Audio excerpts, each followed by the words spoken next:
Kidlat News Updates.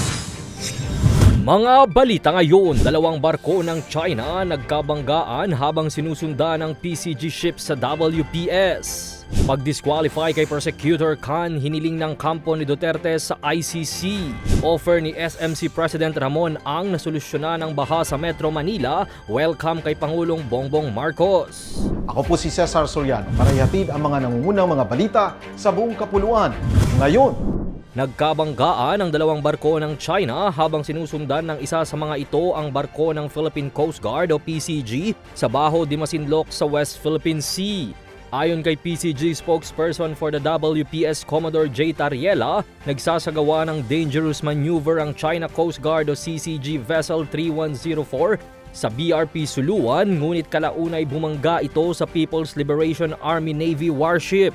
Napinsala ang unang bahagi ng barko ng CCG dahilan para maging unseaworthy o hindi na ito ligtas gamitin sa dagat, dagdag pa ni Tariela. Sinubukan pang magpaabot ng suporta gaya ng medical attention ng mga tropa ng PCG ngunit hindi sumagot ang mga sakay ng barko ng China. Naganap ang insidente sa kasagsagan ng kadiwa operations ng PCG sa 35 na Filipino fishing vessels sa bisinidad ng Baho de Masinloc.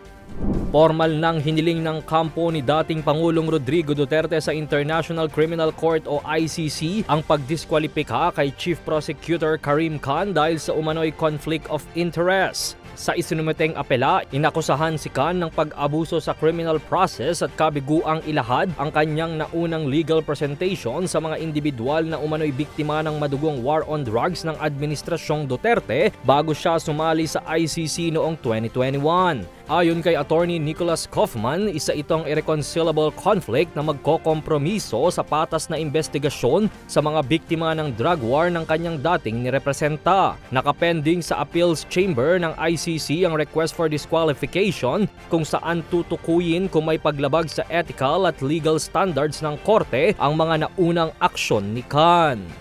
Tanggap ni Pangulong Ferdinand Marcos Jr. ang offer ni San Miguel Corporation o SMC President Ramon Ang na re-resolbahin nito ang problema sa baha sa Metro Manila nang walang gagastusin ng gobyerno. Sa isang press conference, binigyang diin nito ang kanyang unang sinabi na kinakailangang maging bahagi ang pribadong sektor sa pambansang kaunlaran. Inihalimbawa ng Pangulo ang anyay magagandang proyekto ng SMC habang sumang-ayon nito sa mungkahi ni Ang na dapat ang LGUs ang mamahala sa problema sa basura.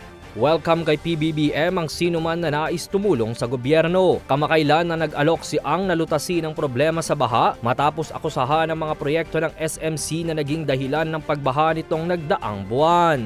Para sa Kidlat News Channel, ito si Jai Reyes, nag-uulat. ako po si Cesar Soriano, kasama nyo sa bawat pagputo ng balita.